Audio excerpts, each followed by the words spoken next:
ದೂರ ಇರೋದ್ರಿಂದ ಕೆಲವರು ತಮ್ಮ ಪ್ರೀತಿ ಮುಗ್ದೋಯ್ತು ಅಂತ ಹೇಳ್ತಾರೆ. ಹಾಗೆ ಇನ್ನು ಕೆಲವರು ದೂರ ಇರೋದ್ರಿಂದಾನೇ ಪ್ರೀತಿ ಹೆಚ್ಚಾಗತ್ತೆ ಅಂತ ಹೇಳ್ತಾರೆ. ಇನ್ನು ಕೆಲವರು ಹತ್ರ ಬರೋದ್ರಿಂದ ಪ್ರೀತಿ ಹೆಚ್ಚಾಗತ್ತೆ ಅಂತಾರೆ. ಆದ್ರೆ ಸತ್ಯ ಏನು ಅಂದ್ರೆ, ಈ ದೂರ ಪ್ರೀತಿನ ಅಳಿಯುವಂತಹ ಮಾಪನ ಏನು ಅಲ್ವೇ ಅಲ್ಲ. ಚಕ್ರವಾಕ ಪಕ್ಷಿಯನ್ನು ನೋಡಿ, ವರ್ಷ ಪೂರ್ತಿ ಮಳೆ ಬರೋದಕ್ಕೋಸ್ಕರ ಕಾಯ್ತಿರತ್ತೆ, ಅದರಿಂದ ತನ್ನ ದಾಹ ತೀರ್ಲಿ ಅಂತ. ಮಳೆಯ ಹನಿಯನ್ನ ಬಿಟ್ಟು ಅದು ಬೇರೆ ಯಾವ ನೀರನ್ನು ಕೂಡ ಕುಡಿಯೋದಿಲ್ಲ. ಈಗ ಹೇಳಿ, ಈ ದೂರದ ಕಾರಣದಿಂದ ಅದರ ಪ್ರೀತಿ ಕಡಿಮೆ ಆಯ್ತಾ?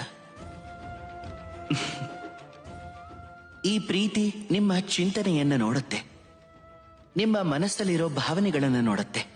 ಒಂದ್ ವೇಳೆ ನೀವು ಎಷ್ಟೇ ದೂರ ಇದ್ರೂ ಸರಿ, ಎಷ್ಟೇ ಹತ್ರ ಬಂದ್ರೂ ಸರಿ, ಆದ್ರೆ ಈ ಭಾವನೆಗಳಲ್ಲಿ ಮಲಿನತೆ ಇರಬಾರ್ದು ಅಷ್ಟೇ. ಸ್ವಾರ್ಥ ಖಂಡಿತವಾಗ್ಲೂ ಇರಬಾರ್ದು. ಈ ಪ್ರೀತಿಯನ್ನ ಪವಿತ್ರವಾಗಿಟ್ಕೊಳ್ಳಿ, ಆಗ ಪ್ರೀತಿ ಹೆಚ್ಚಾಗ್ತಾನೆ ಹೋಗತ್ತೆ.